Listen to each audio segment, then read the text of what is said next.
부모는 자식의 작은 일에도 이상하리만큼 섭섭해합니다. 이유가 뭘까? 저 스스로 결론을 내려볼 때 준 것이 많기 때문이라 생각합니다. 모르는 사람에겐 섭섭함, 서운함 별로 안 느낍니다. 그런데 섭섭함, 서운함을 크게 느끼는 대상은 한결같이, 그리고 항상 내 편에서 많이 베푼 자입니다. 자, 이 논리를 하나님께 적용한다면 괜찮을까요? 섭섭함, 서운한 그 감정, 여러분과 저 하나님으로부터 배운 것 아십니까? 하나님이 여러분과 저를 당신의 형상을 담도록 창조하셨기에 서운함, 섭섭함, 하나님으로부터 비롯되어진 것입니다. 자, 그렇다면 여러분과 제가 하나님 앞에 받은 것이 많을 것인데, 혹은 그 많은 것에 조금 미달되어진 수준일 것인데, 그 많은 받은 것 가운데 하나님을 섭섭하게 해드린 것이 없었을까 점검하시고 그 바른 삶을 새롭게 바로잡을 수 있기를 주님의 이름으로 축복합니다. 마태복음 22장의 비유는 하나님이 어떤 분인가, 천국은 어떤 곳인가를 보여준다 말씀을 드렸습니다. 지난주 설교의 강조점이 기억나십니까? 하나님이 종들을 보내는데 몇 번이나 보냈습니까? 4차례나 보냈습니다. 그런데 저는 이 4차례를 정정합니다. 3차례로. 저의 의견이 아니라 학자들의 견해입니다. 다만 성경에서의 숫자 3은 완전수입니다. 즉 하나님께서 3차례나 종들을, 사람들을 초대하는 일에 보냈다. 그것은 쉼없이 그 수를 헤아릴 수 없을 만큼 완전하게 보냈다. 그런 결론을 내릴 수 있는 것입니다. 하나님께는 3번, 4번이 중요한 것이 아닙니다. 초대되어져 오는 사람들이 필요하다면 300번 그 이상도 사람들을 보낼 수 있는 분이셨다는 것이죠. 그런 의미의 3차례입니다. 잠시 이 부분을 우리 한번 적용해 봅니다. 완전수에 이를 만큼 사람들을 초대하시는 하나님이십니다. 그런 하나님이 지난 주일부터 오늘 주일 사이까지 여러분과 저를 초대하지 않았다? 그것 논리상 맞지 않는 것입니다. 그렇게 했을 하나님을 믿든지 않든지 상관없이 말입니다. 하나님은 분명히 여러분과 저를 초대하셨는데 그 초대에 한 주간 반응해 오신 분들이십니까? 아니면 그 초대에 불응하신 분들이십니까? 어느 쪽이었든 이미 그 시간들은 지나가 버린 과거 시점입니다. 우리 힘으로 어찌 해볼 수 없는 영역입니다. 하지만 지금 이 시간은 다릅니다. 우리 힘으로 뭐든지 해볼 수 있는 시간대입니다. 그러므로 지금이 중요합니다. 그런 의미에서 계속되고 있는 하나님의 초대, 완전수에 이르기까지 지속되어지는 하나님의 초대, 그 초대에 이 시간만큼은 응할 수 있기를 주님의 이름으로 축복합니다. 지난주 말씀을 한 번 더 점검해 봅니다. 하나님이 종들을 보내되 완전수에 이르게까지 보냈던 이유는 바로 4절 속에 있었습니다. 4절 스크린으로 한번 보여줘 보십시오. 이 영역입니다. 모든 것이 갖추었으니. 한 번 더요. 모든 것이 갖추었으니. 저는 이 부분을 통해서 지난주 설교 제목을 이렇게 잡았습니다. 다 갖춰진 잔치의 주인공. 그렇게 말입니다. 그렇습니다. 모든 것을 다 갖추신 하나님 입장에서는 당연한 바람입니다. 그 갖춰진 모든 것이 초대된 모든 자에게 전달되기를 바라십니다. 단 한 사람도 죄되지 않기를 바라십니다. 그래서 종들을 보내되 완전수에 이르기까지 보내고 또 보내셨던 것입니다. 자, 그랬던 하나님이 오늘 돌변하십니다. 7절을 우리 다 같이 한번 읽어보실까요? 시작.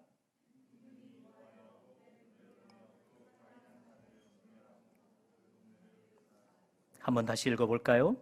임금이 노하여 군대를 보내어 그 살인한 자들을 진멸하고 동네를 불사르고. 마치 양의 얼굴이 순간 늑대의 얼굴로 변함입니다. 인자한 얼굴이 폭군의 얼굴로 돌변함입니다. 군대까지 동원해서 진멸하셨습니다. 그 정도로도 분이 안 풀리셨을까요? 동네를 다 불태워 버리셨습니다. 너무 무섭습니다. 폭력성, 잔인성 면에서 보면 단연 19금입니다. 다만 독자인 우리는 이 7절에서 놓치면 안 되는 영역이 있습니다. 국류를 찾아볼 수 없는 진멸인데 그 진멸이 초대된 모든 사람에게 미친 것이 아닙니다. 7절에서 보여주듯 종들을 살해한 자들에게만 국한되었습니다. 상대적으로 더 악한 자들에게만 내린 진노입니다. 물론 초대되어 그 초대에 불응한 자들, 하나님을 다 분노케 한 것 맞습니다. 그들 다 벌받아 마땅합니다. 그러나 하나님은 그 중에서도 더 악한 자들만 진멸하셨습니다.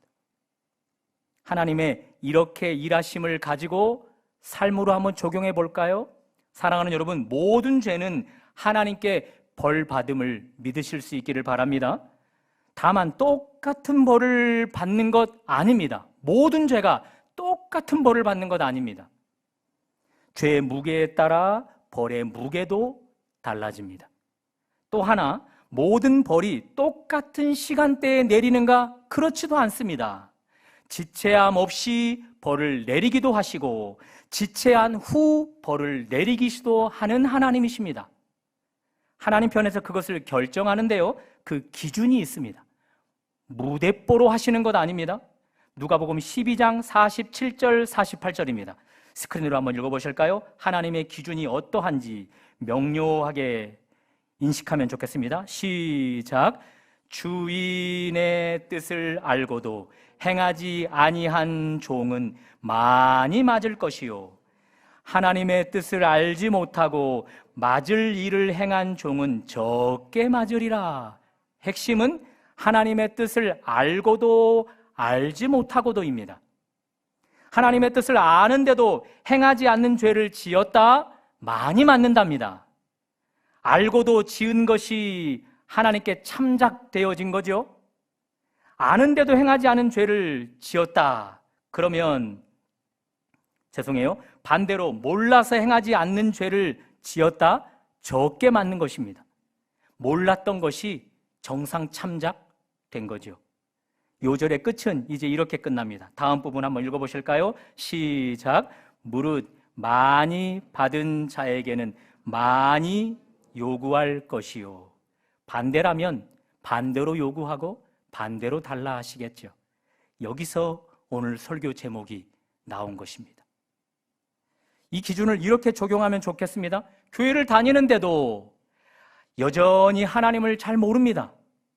교회를 다닌 연차가 오래되었음에도 하나님에 대한 알미 부족합니다. 그런 조건에서 불순종했다, 죄를 지었다? 그런 사람에게는 벌이 가벼울 가능성이 큽니다.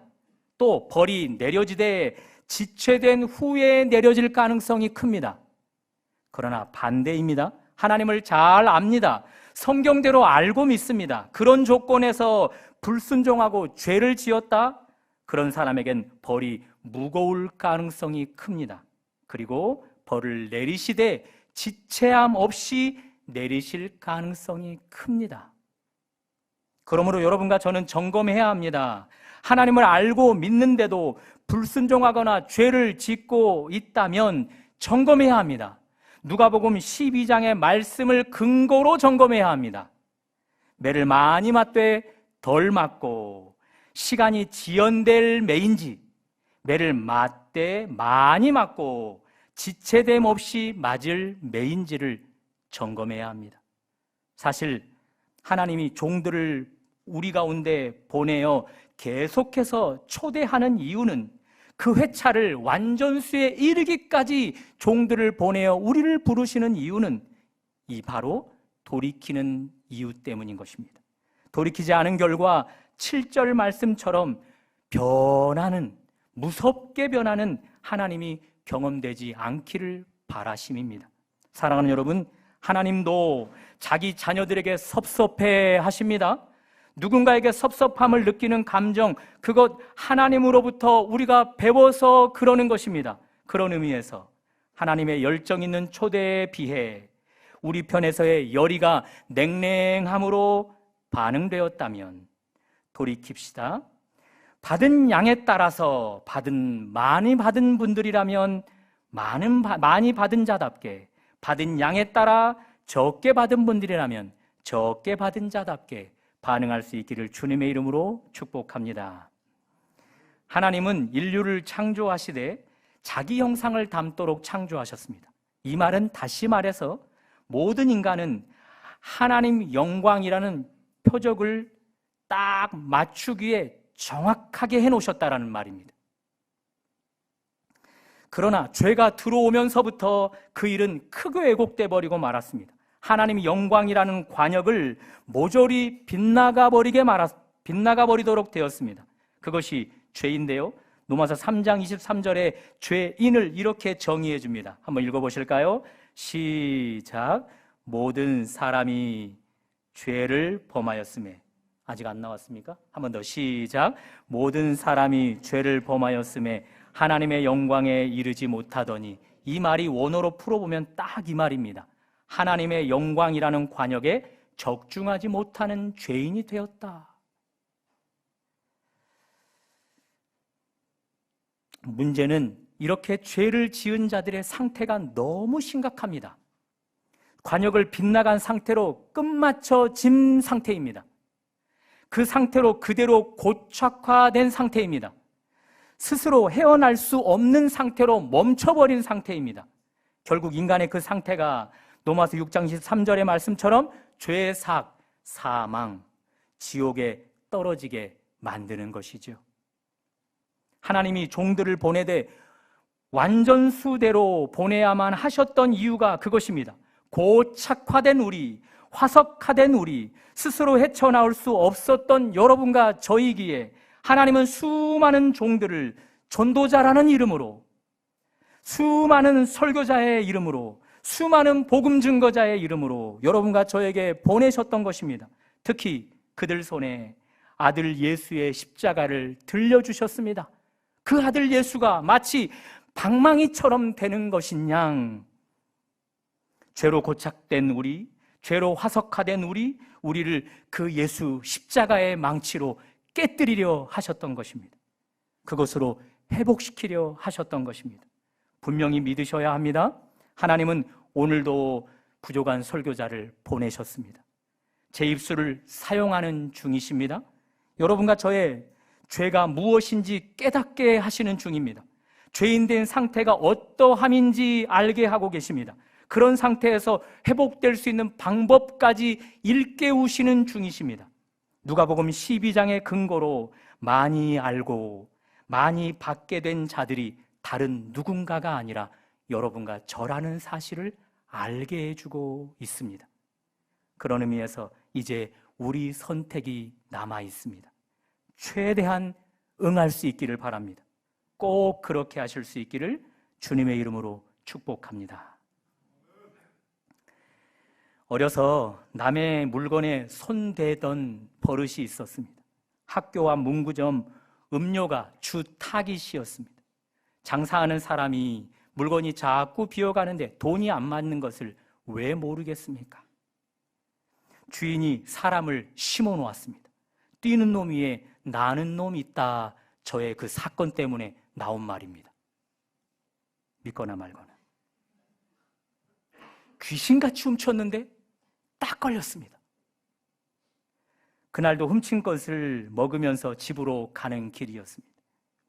요란한 오토바이 소리가 들립니다. 뒤를 봤더니 주인입니다. 쫓아왔습니다. 잡혔습니다. 지금까지 다 너희들 짓이지. 따지기 시작합니다. 애써 오리발을 내밀었습니다. 딱 한 번뿐이었습니다. 딱 한 번뿐이었습니다. 정말 사람 좋은 분이셨습니다. 회수는커녕 다 먹으라고 주십니다. 이런 일 절대 없을 것입니다. 다짐만 받고서는 통 크게 용서해 주었습니다. 신앙이 없었던 철부지 저의 누님에도 그분은 하나님처럼 보였습니다. 그러나 발 없는 말이 천리를 간다 하지 않습니까? 그 소문이 집까지 저보다 빨리 전달되었습니다. 집에서는 용서가 없었습니다. 메란매를 총동원해서 때렸습니다. 이미 몇 차례 기회를 주셨는데 제 편에서 다 소진했던 것입니다. 대답해 보실까요?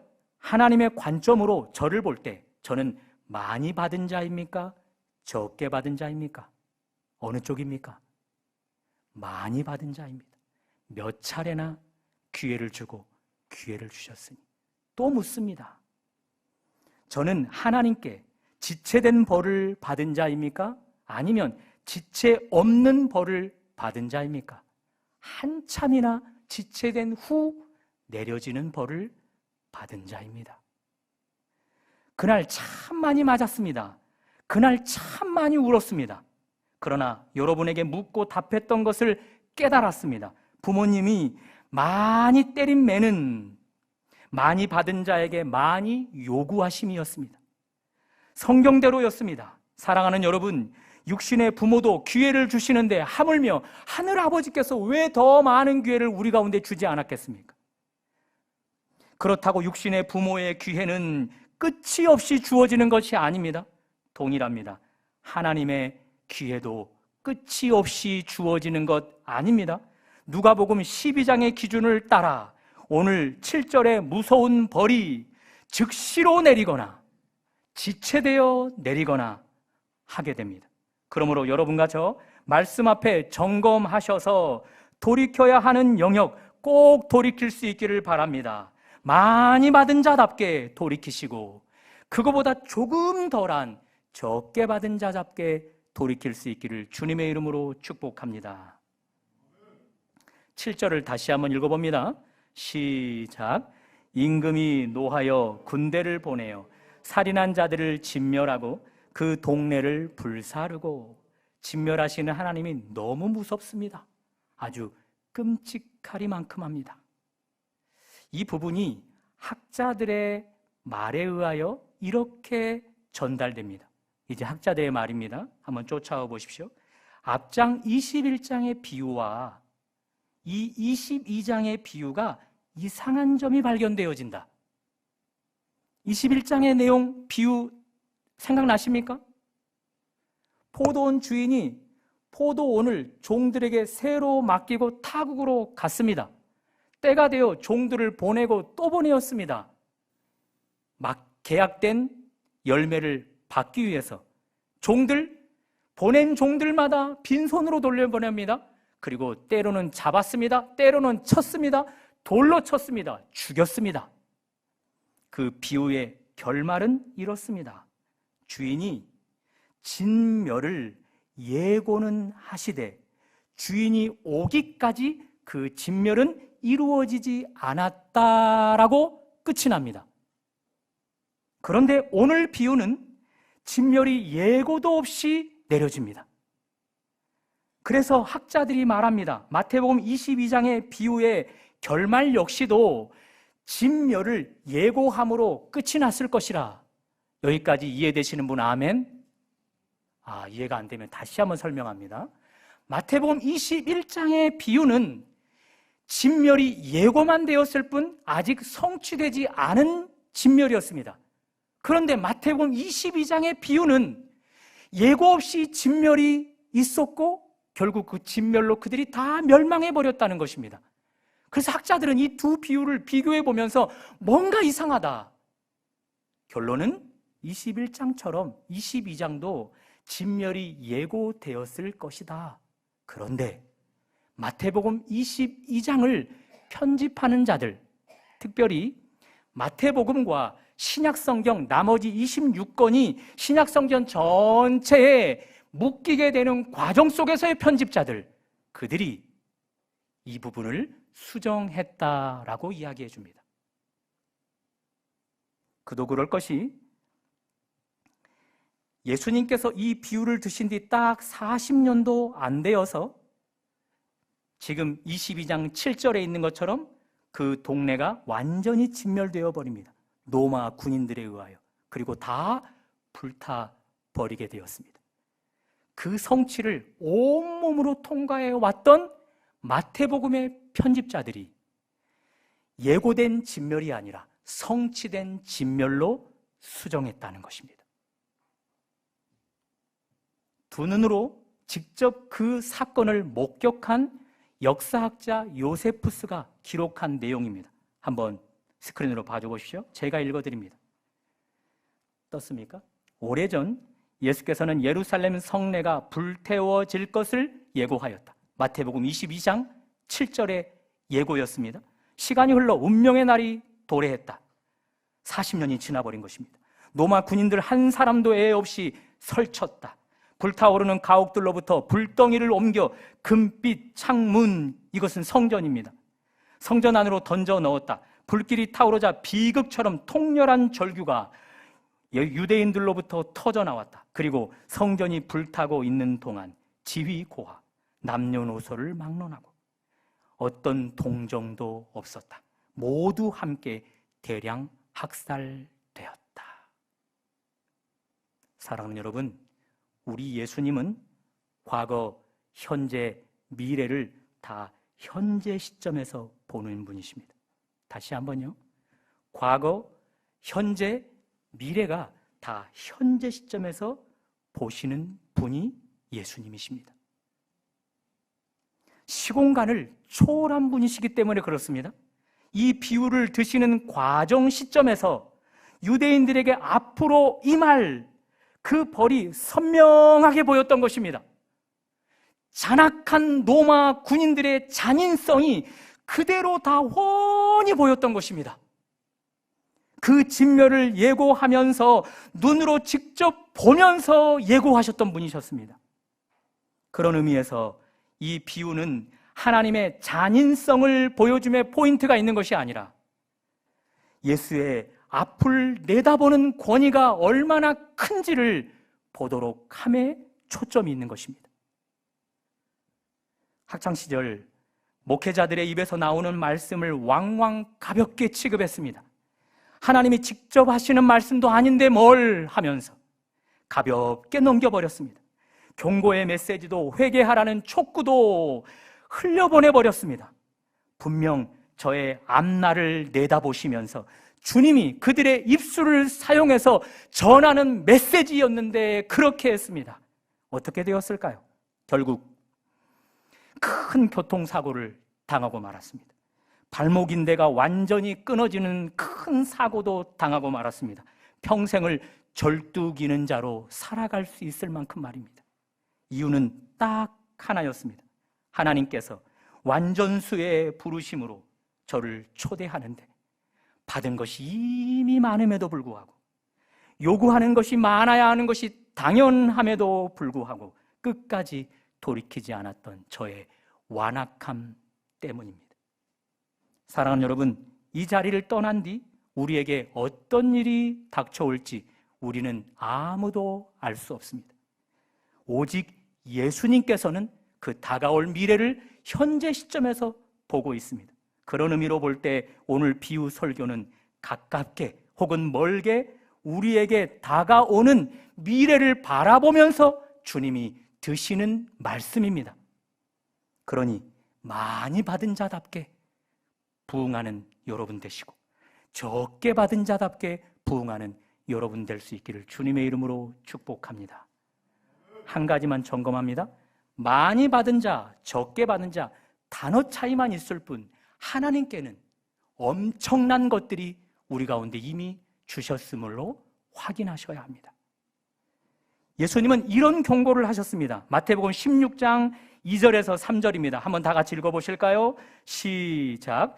너희가 하늘이 붉으면 날이 붉겠다 하고 하늘이 붉고 흐리면 날이 굳겠다 하나니 너희가 날씨는 분별할 줄 알면서 시대는 분별할 수 없느냐? 그런 질문으로 묻습니다. 여러분과 저도 하늘만 보면서도 구름만 보면서도 혹은 바람을 강도만 느끼면서도 오늘 날씨가 어떻겠다 예측을 하는 자들입니다. 실력이 매우 뛰어난 자들입니다. 우리 주님의 말씀대로 우리도 그렇게 하는 자들입니다. 다만 그 실력으로 지금 이 시대를 읽어내고 있는가, 그 질문을 역으로 우리 가운데 던져봐야 하는 것입니다. 어떻습니까? 지금 이 시대를 읽어내고 계십니까? 예수님이 마태복음 22장을 전하실 때 유대 나라는 이미 로마의 나라를 빼앗겨버린 상태입니다. 그때 유대인들 대다수는 시대를 읽었습니다. 감사하게도 하나님의 초대, 지속적인 부름 가운데 거절한 이유가 이렇게 나라를 빼앗기고 멸망한 상태 가운데 있는 것이라, 이런 압제가 우리의 불순종, 하나님의 뜻에 부응하지 못한 결과라라고 시대를 읽어냈습니다. 그리고 그들은 한 차원 더 나아가 회개운동을 일으켰습니다. 그 회개운동의 주된 운동 중에 하나, 율법을 더 철저하게 지키자였습니다. 다시 한번요, 회개운동의 주된 내용 중 하나, 율법을 더 철저하게 지키자였습니다. 그러나 그것은 하나님의 뜻과 정반대되는 것이었습니다. 하나님의 뜻은 딱 하나, 하나님의 종, 십자가를 짐으로 고난받는 종, 그 예수를 보낼 테니 예수를 믿으라 였습니다. 그 예수의 그림자를 계속해서 종들로 완전세에 이르기까지 우리 하나님은 유대인들에게 보내고 또 보내었던 것입니다. 그리고 우리들에게도 그 종을 전도자의 이름으로, 설교자의 이름으로 우리에게 보내고 또 보내셨던 것입니다. 그러니 그 예수께 반응하라, 하나님의 바람은 딱 그거 하나였습니다. 그런데 정작 예수를 거절해버렸습니다. 예수를 십자가에 못 박아버렸습니다. 율법만 지키는 일에 혈안이 되어 있었습니다. 다시 말해서 하나님의 시선으로 시대를 읽어내지 못한 결과 그들에게 7절 말씀이 예고된 진멸이 아니라 성취된 진멸되고 만 것입니다. 이제 우리 차례입니다. 우리가 경험하는 이 나라, 국제정세가 위기 가운데 놓여 있습니다. 강대국 사이에 끼어있는 이 작은 나라가 위기 가운데 놓여 있습니다. 극단적인 예로 하나만 들어볼까요? 미국의 우호적인 이 대한민국은 미국의 여러 도움으로 지금까지 살아왔습니다. 그런데 지금 대통령, 차기 대선에 출마하는 자들, 이제 우리의 도움을 받았으니 대한민국은 방위비를 크게 올려달라 강압적으로 제시하고 있습니다. 상상도 할 수 없는 금액을 말입니다. 독재 정권이, 군사 정권이 무너진 지 얼마 안 되고 이제 자유민주화가 된 지 이제 몇 년 안 된 이 나라입니다.